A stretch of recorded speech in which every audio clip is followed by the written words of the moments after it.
All right, let's begin. We left off at the end of last session on Yud Amud Aleph, and if you're following along in the article, that was 10a-3. Okay, so the Mishnah, the previous Mishnah, started off by telling us on the 3rd of Mar Heshvan we start asking for the actual rain to fall. That does not mean the Haskarat Geshamim. It means when we start saying Barech Aleinu. Okay. Rabban Gamliel says B'Shiv'abo on the 7th day of Cheshvan, right? Tetvav Yom Achar Chag, in order that the last Jew that was in Israel arrive that arrive in that area. And the reason why we're worried about it is because that's the river that's furthest away that would be affected by the rain falling in Eretz Israel. So therefore, we waited until such time. The Gemara then brought down the discussion of whether or not who we hold like the Tanakh Kama, the first opinion, which holds the 3rd day of Cheshvan, or the 7th day of Cheshvan. And on that, the Gemara said, Rabbi Elazar says halacha kin Rabban Gamliel, that we are posek like Rabban Gamliel, that says the 7th day of Mar Cheshvan. Okay, and then the Gemara says, well, wait a second, we have another opinion. The second opinion is Hananya Omer Bargola ad shishim b'tikufa, 60 days after the equinox, like we said last time. And Rav Huna Bar Chia Mashmuel said halacha kechananya. And then the Gemara basically says, it tries to figure out how we hold. So we found out in the end that the Gemara says there's a different day that we do for Israel. We start asking for Israel, and a different day for the Gola, for other places in the diaspora. We brought down either a machloket rishonim as to whether or not the diaspora referenced far off lands or referenced lands that have similar climates to Eretz Israel. So we brought that down. But for whatever the definition is of Bagola, that's 60 days after. The Gemara then brought a machloket between Rav and Shemuel about the 60th day. On the 60th day, is the 60th day itself like before, in which case we don't ask for rain, or is it like after, in which case we do ask for rain? That's a machloket Rav and Shemuel. Rav says the 60th day is like before. Shmuel says the 60th day is like after, and the Gemara explains the way you remember that, right? How do we remember that? Is by remembering that someone who lives high, which is Rav, because he lived in Eretz Israel, so they were the first ones to get the rain. They didn't need it. Masha'enken Shemuel lived mostly in Bavel, in the lowlands, so they needed the rain, and they got it only after Eretz Israel. So he held, Shemuel says, Yom Shishim ki lifnei Shishim. Sorry, the opposite. Rav needed it because he was in the highlands, and the highlanders need the water, so to speak. So the 60th day was like after. So in other words, you needed to ask earlier. And Shemuel, was the lowlands that gets the rain from the top, so they're much less worried about it. So therefore, he held the 60th day was kilifnei, and you did not ask. And the Gemara ends off by saying, Amar Rav Papa, Hilchet Hayom Shishim, the 60th day is Kila Achar Shishim. It's just like after, which means that he's ruling that you must say the Beracha. So who's he ruling like? He sounds like he's ruling like Rav, okay? That Rav says that the 60th day is regarded after, and therefore we pray for rain on that day. Okay? Let's move on. The second Mishnah on the page. Higia Yudzayin b'Mar Cheshvan. We arrived at the 17th day of Mar Cheshvan. How many days is that? That's 10 days after the 7th. Or it is 14 days after the Tanakama Gimel b'Mar Cheshvan. Okay? Ve'lo yardu geshamim. And the rains did not yet fall. Hitchilu hayechidim mit'anim, the singles, the yechidim, the miyuchadim, the ones that are set aside, right? The special ones, ya'ani.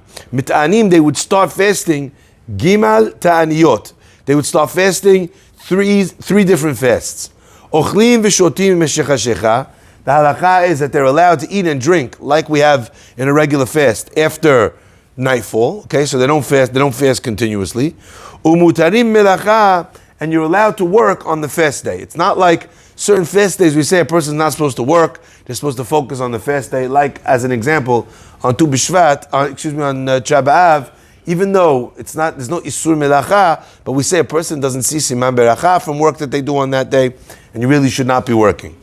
Uberechitza, you're allowed to bathe yourself, wash, take a shower. Ubesicha, and put on oil. Ubeniilata sandal, and wearing a leather shoes. Ubetashmisha mita, and marital relations. You're allowed to do all of the things that you're not allowed to do on Tisha B'Av. So it's not a heavy fast like Tisha B'Av, even though we're fasting for really life itself, for rain. The Gemara continues and says, Higia Rosh Chodesh Kislev. So we get to Rosh Chodesh Kislev. That's 23 days now, after the 7th day. And from the Gimel, from the 3 days, it is 20, right? 27 days, okay? From Gimel. Higia Rosh Chodesh Kislev lo yadu gishamim, right? The first day of Rosh Chodesh Kislev comes, and it did not yet start to rain. The Gemara says, Bet din gozrin shalosh ta'aniyot al tzibur. We have 3 fasts that we declare on the entire tzibur. So whereas before the series of fasts was on yechidim, on individuals, here the series of fasts is on the whole tzibur. Ochlim v'shotim mechashecha, allowed to drink even at night, at nightfall after the fast is over. Umutarim b'melacha, allowed to work. Ubechitza ubesicha, and in washing and anointing, unilata sandal, wearing leather shoes. Ubetashmish amitan, and marital relations. So all of those things are mutar, right? You're allowed to do them. Now, the three individuals, the meyuchadim that were doing the fast. Yeah. What made them meyuchadim? And what? Well, the Gemara is going to discuss who these people, who these miyuchadim are. Okay. Now, let's move on to the Gemara. So far we have this series of fasts. What we also don't know is how do we define what the series of fast is. Ask the Gemara, first question, Harry asked. That means that you have your finger on the pulse. Ask the Gemara. 1 second. Ma'an yechidim. Who are these individuals, these special people? What does that mean? Amar Rav Huna. Rav Huna says, Rabbanan. These are the rabbis. The rabbis have an obligation to be the ones that are fasting in the initial stage when it seems like rain has not yet come on Yud Zayin Cheshvan. Okay? So, obviously, what's the follow-up question? What defines a rabbi? Yeah. So you just switched terms, but you didn't define it anymore. You find it a little bit, right? Yechidim means the special ones. So what does that mean? Maybe the special ones is the fat guys, that they could stand to lose a couple pounds, right? You don't know. Against the Gemara, Rabbanan. It means rabbis. Now you told me rabbis. What kind of rabbis? Anyone? Are we rabbis because we started learning Taanit? Like how does it work? Okay, the Gemara is going to delve into that, yeah? Escalate. Yeah, is going to excavate maybe even. Okay? Ve'amar Rav Huna. Rav Huna says another saying from Rav Huna. Yechidim mit'anin shelosha ta'aniyot. They fast a series of 3 ta'aniyot. What's this series? What does that mean? A series. Sheni v'chamishi u'sheni. That's referred to as Bahab. What does that mean? Bahab is not a builder. Bahab the builder. It's Bet, Hey, Bet. Bahab. Yes. So it's Monday, Thursday, Monday. They fast 3 days in a row. That's the sequence of fasts. So they'll fast Monday till nightfall, and then they'll eat, again, without the heavy restrictions of a heavy fast, but at the same time, that is the process, okay? The Gemara then asks, Ma'ika mashmalan, what is Rav Huna coming to teach us? Tanina, we learned, the Mishnah teaches us, okay? En gozri ta'anit al tzibur b'techila b'hamishim. When we declare a fast on the tzibur, en gozrin ta'anit al tzibur b'techila b'chamishi. You don't start, okay, on the Thursday. But weren't we just talking about the yechidim? We weren't talking about the sibur. He switched. Sorry? We were just talking about the yechidim, the rabbanan, not the sibur. Okay, Same thing? Yeah, well, again, we'll see in a minute. Yeah. So the Gemara's question was, what was it that Rav Huna was teaching us about this yechidim etanim shlosha ta'aniyot, that's bahab? The Gemara then says, when we learn in the Mishnah that when you make a ta'anit on the tzibur, so you don't start on a Thursday. Shelo lehafkia et hasharim. You don't want to mess up the prices in the marketplace. Why? Because if you're going to start with a Thursday and you have a Thursday people buying extra for the fast because they want to break the fast, and you have people also shopping for Shabbat, all of a sudden you have a supply-demand issue in the marketplace. So because it's heavy on that Thursday, everyone is going Majnun, so the prices rise. It's going to cost Am Yisrael much more money if you start the fasts on Thursday. It also means that there'll be 2 Thursdays, because it's going to be Thursday, Monday, Thursday. Okay? So therefore, we don't start on Thursday. Rather, the first 3 fasts, how do we do them? Sheni, Chamishi, Sheni. The Monday, the Thursday, and the Monday. Is that clear? Yeah. Yeah? So that way it's 2 Mondays, 1 Thursday. But I think also you're prepared for the Thursday ahead of time because you're already in the middle of the series. And everyone would know about it. Everyone knows about it. You're engaged in the process. So people are buying Sunday, Monday, Tuesday, Wednesday. So it's not like a crush in the marketplace that makes them raise the prices. So therefore, ma'u detema hani mili b'tzibur. One might have thought, Harry again nailed it. One might have thought that's only tzibur, where everyone is going to the marketplace, causing a rise in prices. So therefore, you have to go to bet hebet, Monday, Thursday, Monday, in order to avoid that. But when it's a yechidim, ava yachid law, if we're having individuals fast, how many people is that? Much less people. It's not going to change the prices in the market. So one might have thought that the ta'aniyot yechidim don't have to be bet hebet, they could be hebet a. Got it? Exactly the point. So you noticing the discrepancy was the whole point of the Gemara. Okay? So you might have thought that that's only B'tzibur. Answer the Gemara. Rav Huna is teaching us Hidush that even though it's Yechidim, they also fast the series of Bet, Hebet, even though it's not going to change the prices, or even though it will mean a small rise in the prices. Also interesting, by the way, you see that the Chachamim were aware of the price. There's a sensitivity. Now that language, that expression in the Gemara's language, in the parlance of Gemara is Chas Rachmana al Mamonam Shel Yisrael. The Torah was worried about the money of the Jewish people, about not costing them, not making something that was going to be unnecessarily hard. The Gemara continues. Taanit nami hachi. We have a braita also that says similar to this. Kishetchilu hayechidim letanot. When these singular people, when the rabbis start to fast, mit'anim sheni v'chamishi v'sheni. That's how they fast in their series of fasts. Umafsikin, and when do they break the series of fast? Birasheh hadashim, on the Rosh Chodesh. So if it turns out that one of the fasts winds up on a Rosh Chodesh, so then they would not do the fast days because it's asur to fast on Rosh Chodesh. Ubiyamim tovim haktuvim Megillat Taanit, and also on the holidays that it's recorded Megillat Taanit. Now Megillat Taanit is not this. There was a book that they had at the time that had many of the laws or described many of the practices of how Am Yisrael would fast in times of need, in times of that they needed salvation.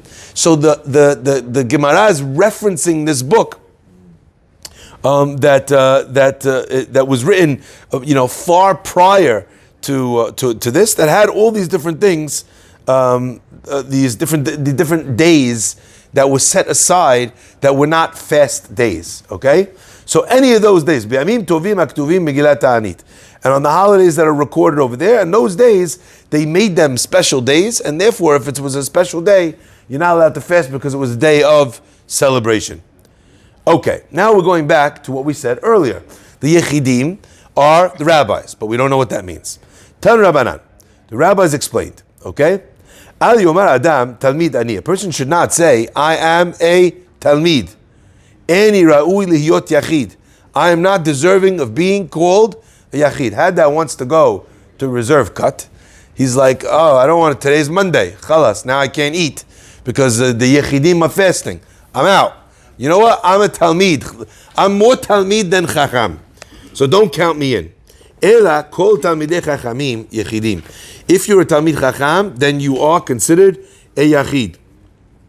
Okay? And then you have the obligation of fasting when the Yechidim fasting. Ezu Yachid ve'ezu Talmid. Okay, fine, says the Gemara. So what defines a Yachid and what defines a Talmid? Who's a student and he's not yet a rabbi, And who's miyuchad? Yachid kol shera'ui l'manoto panas al hatzibur. What defines a yachid is someone that is worthy, he's worthwhile, to be considered someone that they would give him a job to look after and to be in charge of the tzibur. Now, this is a very interesting thing because one might think that means this guy could run an organization, he could be in charge of a minyan, he could do something like that. But actually, it's quite interesting because let's take a look at Rashi for 1 second. Where is it? Is it Yachid?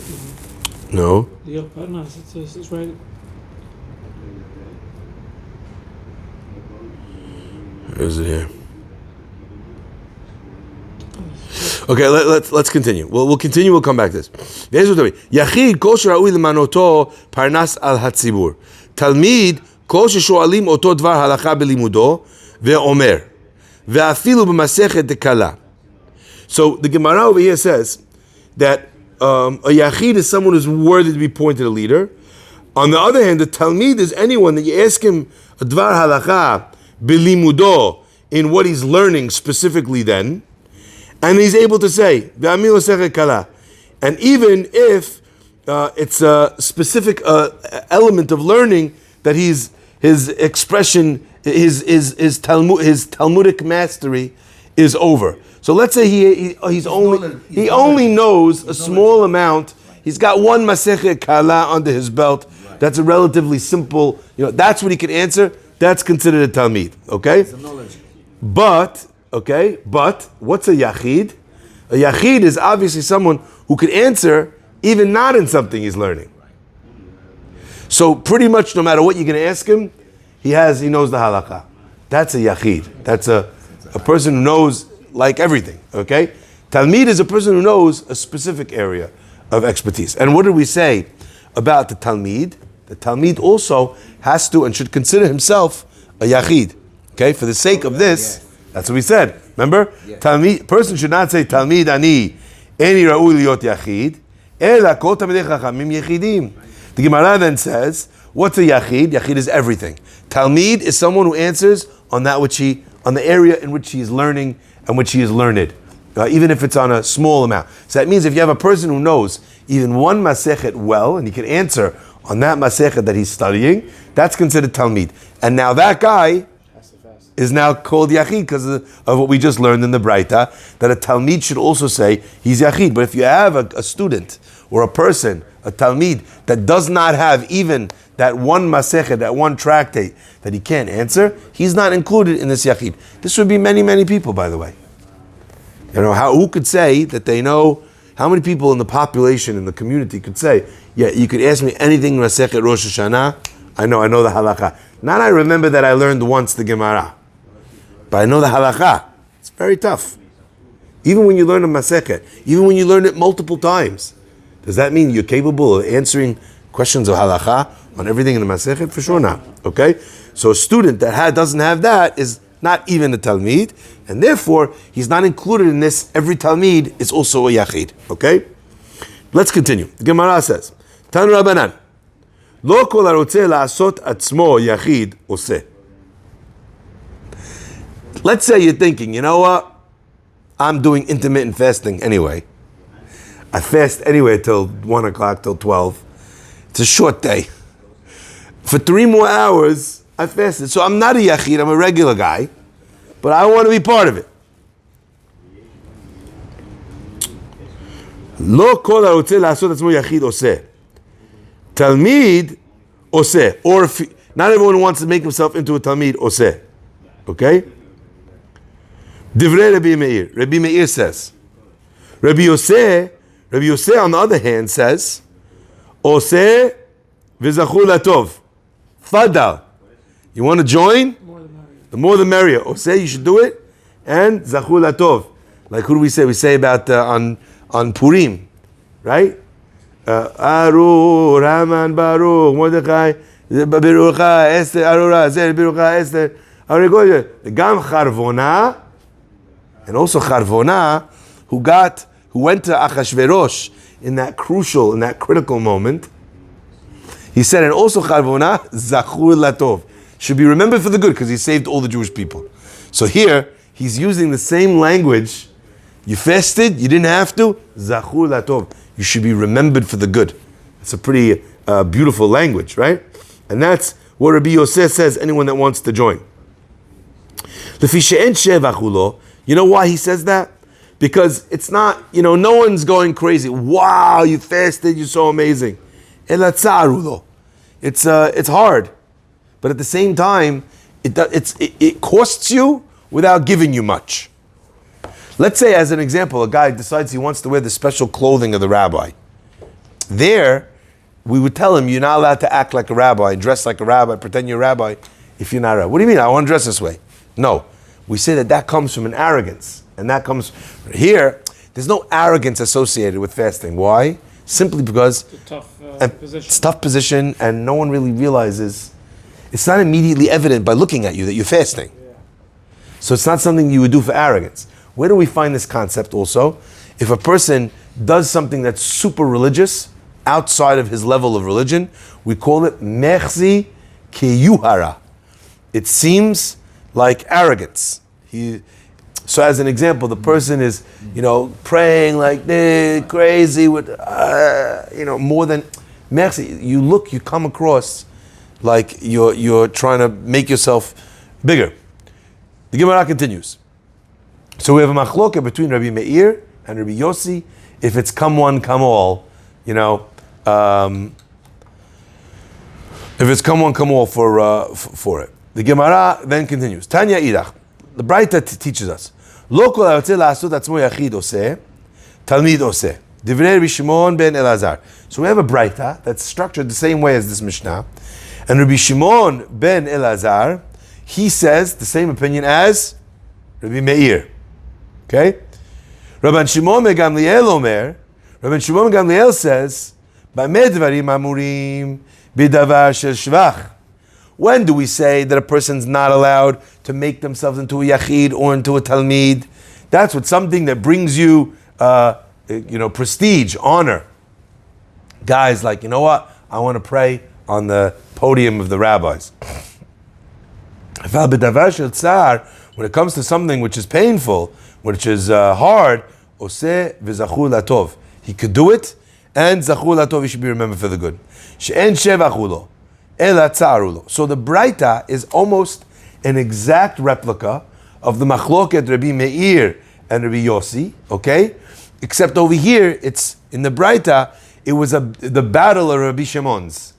Rabbi Shimon ben Elazar holds like Rabbi Meir, and Rabbi Shimon ben Gamliel says, or mirrors exactly the opinion of Rabbi Yossi. Okay? Tan Rabbanan. It's interesting though, but one thing I did realize. Anyone realize something interesting? Did you guys realize anything interesting about this Braita and the Mishnah that we read earlier? The two Braitot. Did you realize anything interesting, that there's a difference between the first and the second? No. It's one difference. In the first Braita, Rabbi Yossi says, Oseh v'zachur latov. And then he gives the reasoning. Yeah? In the second Braita, Rabbi Shimon ben Gamliel doesn't tell you what his opinion is. He does the reasoning, and then he says, Oseh v'zachur latov. So it's almost identical, but the order in the teaching is different. So it's almost like Rabbi Yossi is saying, go for it. Because when did we say you're not allowed to? In this case. The other one says, when do we say you're not allowed to do that? In this case. B'ameh dvarim amurim, in this case. But in a case where tzar hulo, fadal. I just like to say, again, I don't know that I have a proof for what I'm saying here. But in the second Braita, it could be that Rabban Shimon ben Gamliel and Rabbi Shimon ben Elazar are not arguing. They're completing. He's an explanation. Yeah. In the first place, in the first Mishnah, Rabbi Meir says, no. Rabbi Yossi says, yes. You know why?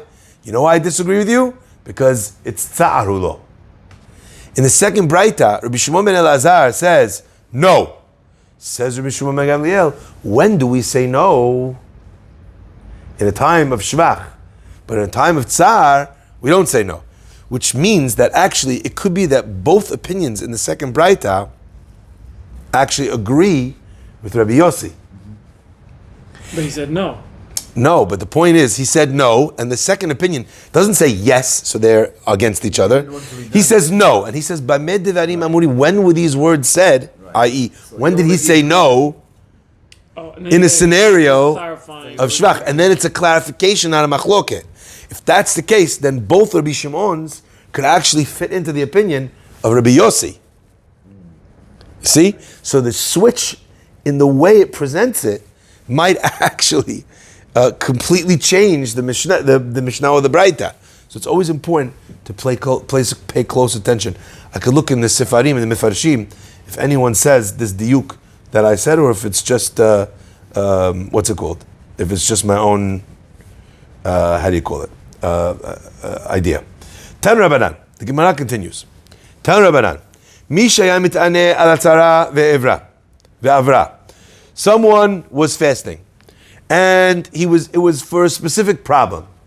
Ve'avera, and now the problem that caused him to do the ta'anit made him, it passed, it's gone, left. Ala chole v'nitrape. He's fasting for someone that's not well, and he gets news, Baruch Hashem, the person gets better. Hareze mit'aneh umashlim. You can't stop the fast in the middle. You got better. Got it. You need to finish. You need to finish the fast. Wow. Isn't that interesting? Well, you know what? It's like hold on. Sorry? It's the series, not the day. What do you mean? Meaning, if you're doing the bet hey bet, Yeah.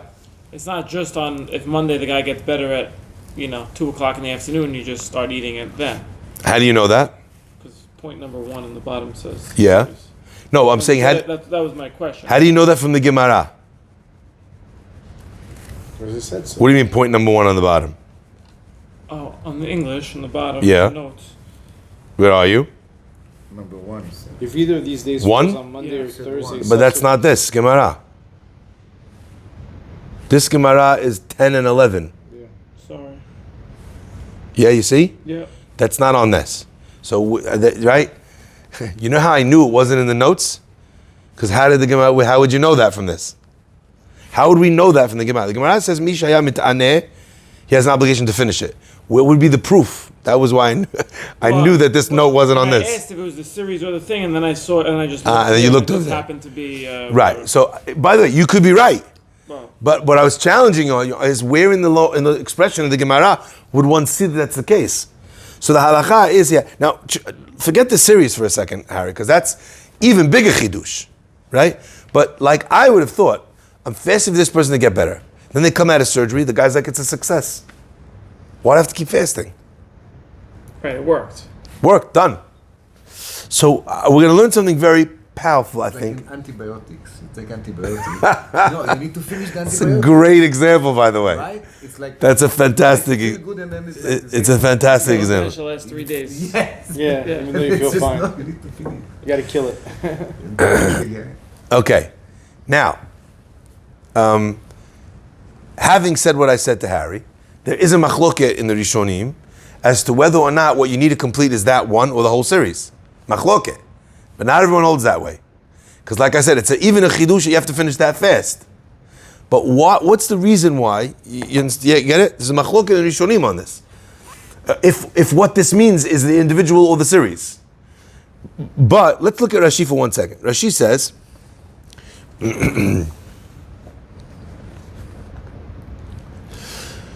Ala chole v'nitrapeh.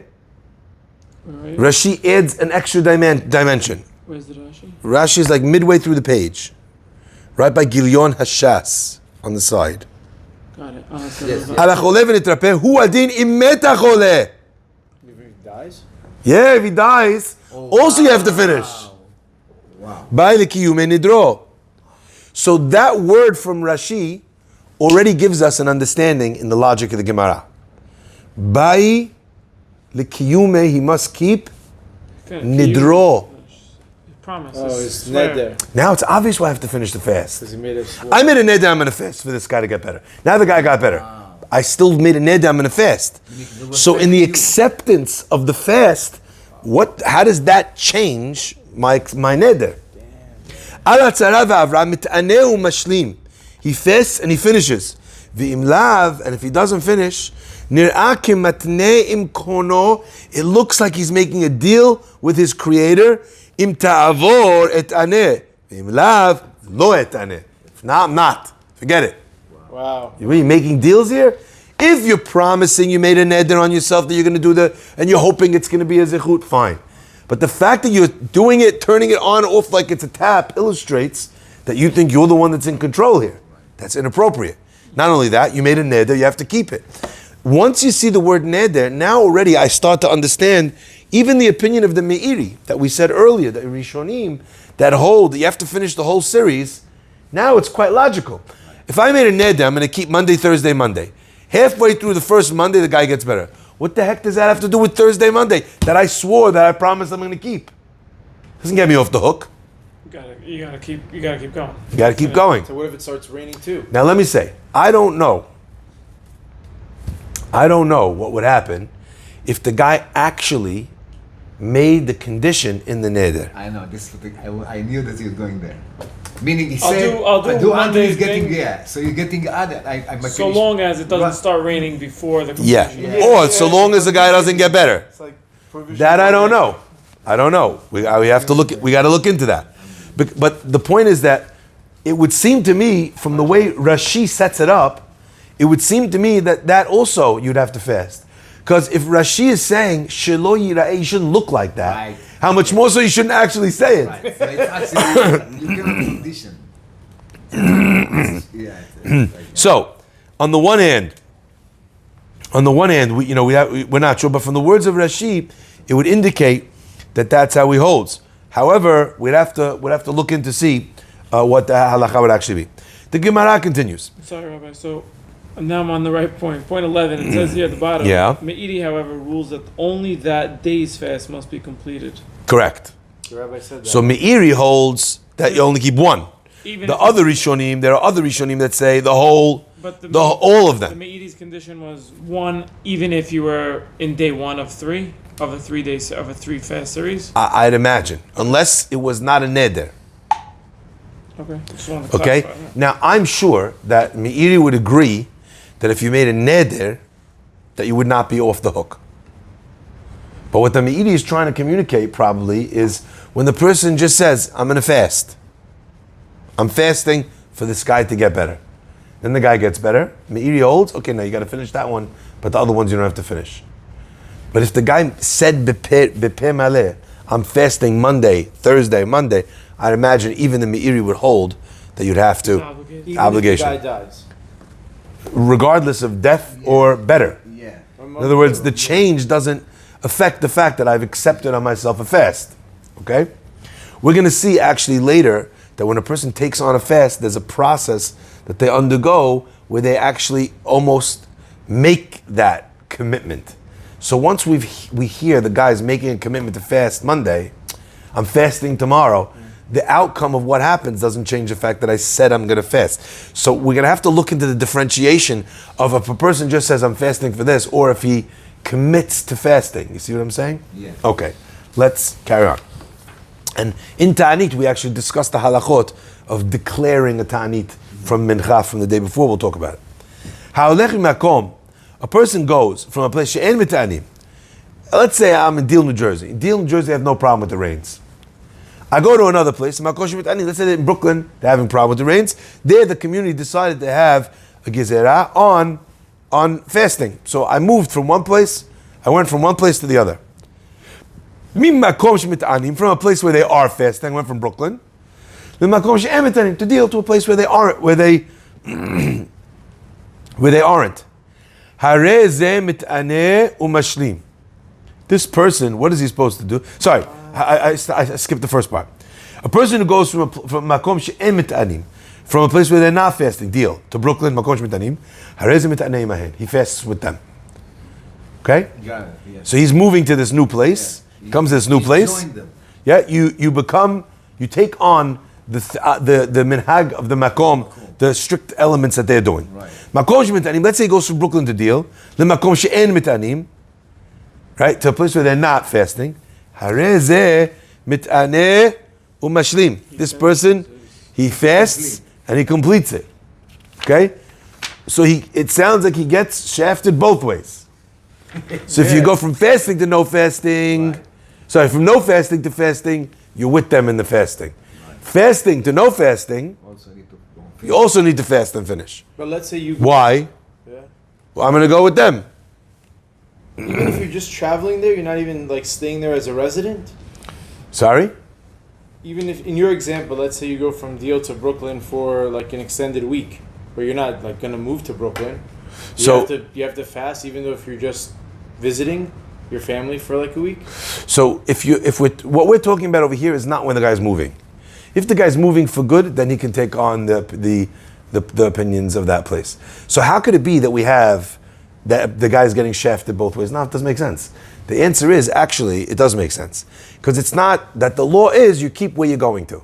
The law is that when a person leaves a place, he keeps the chumrot of the place that he left. So when he left a fasting place, he's keeping the strict elements of the place that he left. When he left the place where he wasn't fasting, he's not keeping that. He's not obligated by the mitaneh, by the fasting, because they weren't fasting. He isn't obligated by the strictness of the place that he left, but he fasts with them. Now look very carefully in the Gemara. You'll see actually the language of the Gemara says this explicitly. Watch this. The Gemara says, "Ha'olech mimakom she'en mitanim." Person goes from a place where they're not fasting. Makom she'mitanim. Hareze mitane imahen. He fasts with them. He goes from a place where they're fasting to a place where they're not fasting. Hareze mitane umashlim. It doesn't say with them. Correct. Why? Because in one of these sides, the reason why he's fasting is not imahen, it's not with them. He's fasting because he has an obligation, because you have to keep the stringencies of the place that you left from. Okay? Masha'enkin, in the first case, the reason why you're obligated is not because you follow the minhag, because you came from a place where you weren't fasting. You're mit'aneh as part of like solidarity with the new people where you're moving to. So it uses a different language. One time it says imahen, and one time it says mit'aneh umashlim. Says the Gemara, continues the Gemara, shachach, what happens if a person forgot? Ve'achal v'shata. So where are we going now? Which case are we dealing with? Right, out of these two. He went The one to a that place, he traveled went to a place that's fasting. not fasting. Okay, so he's moving from a place where they were not fasting, Right. okay, to a place where they are fasting. So what was the halacha over there? Mit'aneh imahen. Right. He fasts with them. In other words, in terms of connecting and solidarity with them. Okay? But shachach, it's logical. He's coming from a place where they weren't fasting. So he forgot. Ve'achal v'shata. Says the Gemara, Al yitra'eh b'fnei hatzibur. Don't walk in. Oh, that was delicious, fantastic. I thought, guys, sorry, mechila, I forgot, I didn't realize. Sure. Yeah. Rather, ve'al yanhig idunin be'atzmo, and he should also not do anything that's above the normal level with himself. Like burping. Right? So in other words, no, not in terms of that. In other words, I already broke my fast, so now I'm going to have ice cream. Right? Yeah. Shene'emar, like the pasuk says, Vayomer Yaakov lebanav. Yaakov said to his kids, Lama titra'u. Why are you letting people see you? Why are you making yourselves sticking out? Amar lahem Yaakov lebanav. Yaakov was saying to the kids, Al tar'u atzmechem kishatem sve'im. Don't let yourself be seen that you are full. It's like from Lashon Sava. Right? Achalta v'savata. Lo b'fnei Esav, not in front of Esav. Lo b'fnei Ishmael, and not in front of Ishmael. Kidei she'lo yitkaneu, in order that they should not be jealous.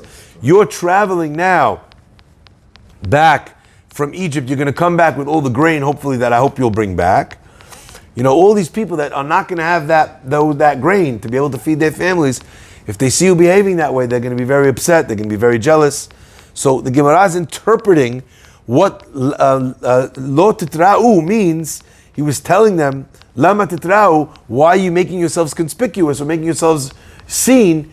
It's interpreting that with regards to having eaten. So too, also over here, we're seeing that when people are fasting, and you, for whatever reason, are not fasting, don't make yourself appear and get them jealous, just like Yaakov Avinu said it. Now, that's a very interesting correlation. Why? Because who's the kin'ah from over here? It's Bnei Yishmael, the Bnei Esav. They hate your guts. They want to kill you. So maybe Yaakov was telling that to his children, one Jew amongst the Bnei Yishmael or amongst the Bnei Esav. Who says that that's also the halakha with one Jew amongst other Jews? Yeah. Right? So it's an interesting jump that the Gemara is making. Go ahead. The language here when Yaakov said the banav. Lama titra'u. Yeah, that's before they went down, right? Yeah, he was telling them though when you're on your way back. Oh, okay. It doesn't mean that they had provisions. No, that's why they were going down to Egypt. Okay. They didn't have, right? Okay. Maybe it's making a comment about humans in general, how they are jealous if somebody has something that they don't have. Sorry? You know how you said that Yaakov was saying don't seem like you have abundance because in front of Ishmael and Esav, and then you were juxtaposing that our Gemara was just talking about between Jews to Jews. Yeah. So I'm suggesting that perhaps the point is also like, doesn't matter, human nature is such that if you're fasting and somebody else isn't, or you don't have and they have, they're going to be upset or jealous of it, regardless if it's Israel or not Israel. Yeah, no, I definitely hear that. But you wouldn't have a proof for it. So what one could say, there is a correlation, but you'd have to be able to prove that. And if one has human nature plus hatred, and one has just human nature, you can't discern, you can't learn, you can't prove the one from the two, because one has two and one has one. Okay? Now, there's another way of understanding the Lama Titra'u, I believe, and that is not on the way back, but also even on the way there. The Gemara is saying that Yaakov actually and his son, they didn't need it. But he told them, I want you to go down as if you're a behala, like go, so that no one thinks that we have, but that they actually had. Again, that's a bigger chidush. Why? Because you see that they were desperate. They're desperate for the food from Egypt. But if they had, and it was just a sign. It's just to go see Yosef. To just go. What do you mean? What are you talking about here? Yaakov sends his kids, right? Yeah. When does he send his kids? To go get food from Egypt in that famine. Yeah. Right. So one way of understanding it is, like I said, on the way back. Doesn't that whole proceed? Assuming they went down, then that's a whole setup as a totally different topic. But they went to go see Yosef. No, they didn't go to see Yosef. They had no idea that Yosef was there. No, they didn't know that he was there. But maybe they'd set up that whole process. If they had food and they didn't go, and Yaakov didn't send them, then they would have. That whole interaction might not have happened. That's true. But I'm asking in the moment. Exactly. So you're taking the drone view and you're saying, well, that had to happen because God needed the story to evolve in that direction. That's true. That's not my point. My point is we're proving from the Lama Titra'u, don't make yourselves conspicuous, that they were trying to make sure that people didn't know that they were satiated. Right. So you asked a good question. What do you mean they were satiated? They were going down for famine. So one way of understanding that is Yaakov was telling them, when you get the grain, don't let them see that. That was a simple way of answering the question. The other way of looking at this is that Yaakov was telling them, we have grain. Yeah, exactly. I want you to go down to Egypt just to give the appearance as if we don't have. So the neighbors don't get jealous and come after us. So the neighbors don't get jealous and come after us. But that's a much bigger chidush, because in the language, in the Pesukim, you see that there's a desperation that they need that food. So unless that would, you see what I'm saying? 100%. And you see that Reuven, that Yehuda, they're like fighting with Yaakov to give them Benjamin to go down to Egypt. Like, it's clear that they need the food from Egypt.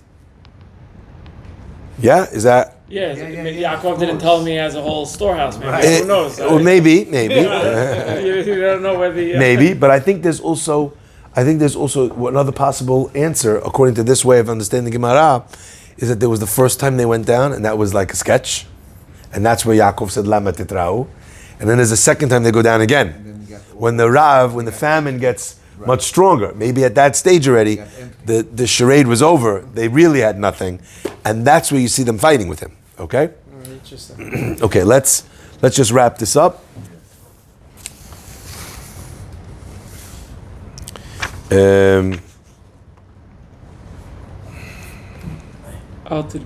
No, I know. I'm just trying to think if this is going to take us into. Okay, let's just go up until the next kind of direction of the sugya. The Gemara then carries on. Another statement in that story. Al tegezu badarech. Yosef tells them, here's your food, go back to Canaan now. But please, al tirgezu badarech. What is that, the root of the word tirgezu? Rogez. What does rogez mean? Rogez. It's in Rahim tiskor. Rogez. Akedat tiskor. What does rogez mean? in times of anger. Anger, okay? Al tirgezu, do not get angry on the way.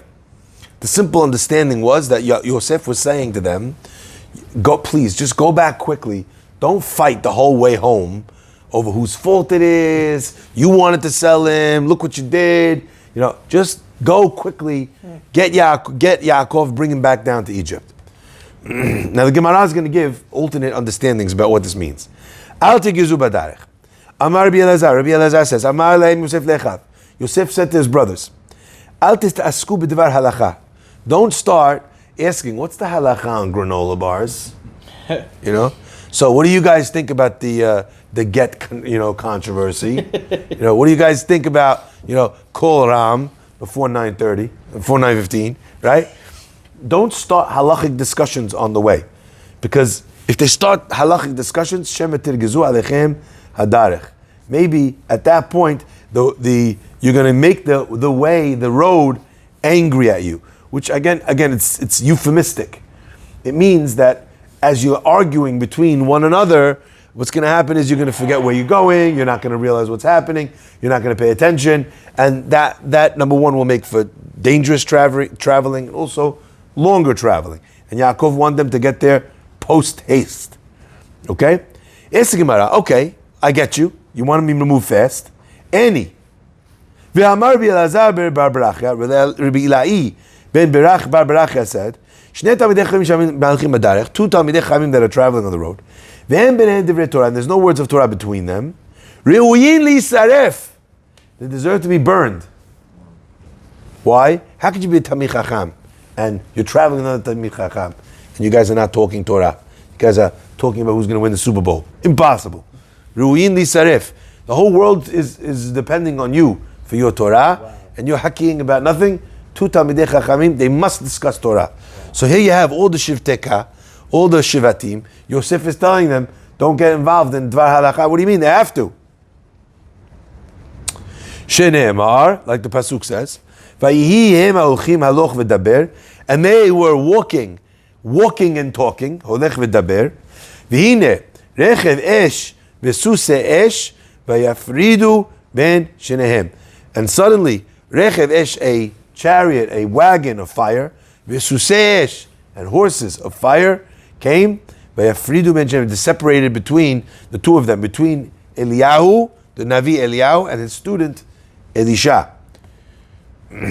Tama, the Ika Dibur.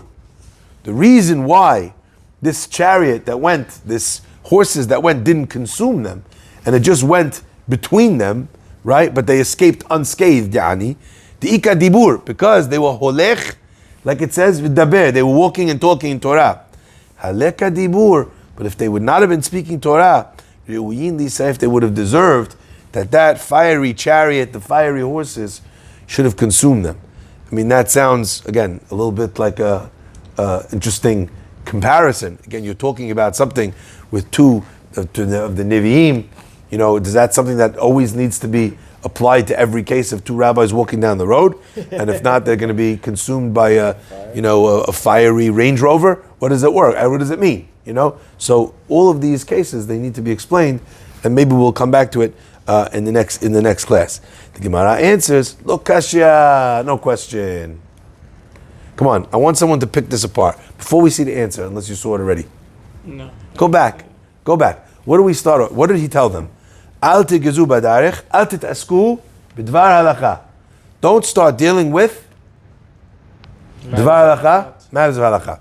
Then the Gemara says, what do you mean? Two talmidei chachamim that are traveling, ve'en b'nehem, and there isn't between them divrei Torah, there's not words of Torah, they deserve to be burned. You see that they have to be talking divrei Torah, words of Torah. Is there a difference between halacha and Torah? Excellent. So, if you're paying attention when learning the Gemara, the question already has the answer in it a lot of times. Because he was telling them, I don't want you to start arguing halacha le'maaseh on this controversial topic. That's very different than someone who's just saying over, the Gemara tells us, you're just saying. And let's look, halemigras, one is talking about just saying the girsa, reciting, saying over what was learned. Hale ayune. The other one is where you're analyzing, you're going deep into the topic. Your iyun means when someone is learning something on a very deep level. And there, when you're concentrating, when you're so focused on it, you might lose your way. It might take you a very, very long time. Okay? So from this point, Gemara goes off into another direction, and we'll carry on next week. But we learn from here that the Talmidei Chachamim need to travel and study, and even if their studying is not intense, they're still required haloch v'daber, to walk and talk. Okay. The last thing I want to point out over here is that the question that we discussed earlier, if a talmid should say, "I'm not a yachid, I'm not a super talmid chacham that I have to fast," and the Gemara over there said a talmid should not say that, but rather everyone who is not even the smallest level of talmid, even on one masechet, he's out. But if you're in even on one thing, one masechet, then you're in. Does that apply to all of these discussions about talmid chacham? Oh, right. So right. Let's say we said before you're a talmid, but you're not a yachid. So now I'm talking about talmid chacham, and he's not allowed to walk without words of Torah, and if he does, deserves to be burned. Is that even on this talmid? You see? So we'll already discuss. wow. We need to discuss, is this application that this is defined as talmid chacham, does that apply to all these different halachot that we mentioned when we talk about a talmid chacham? Baruch Adonai le'olam. Amen.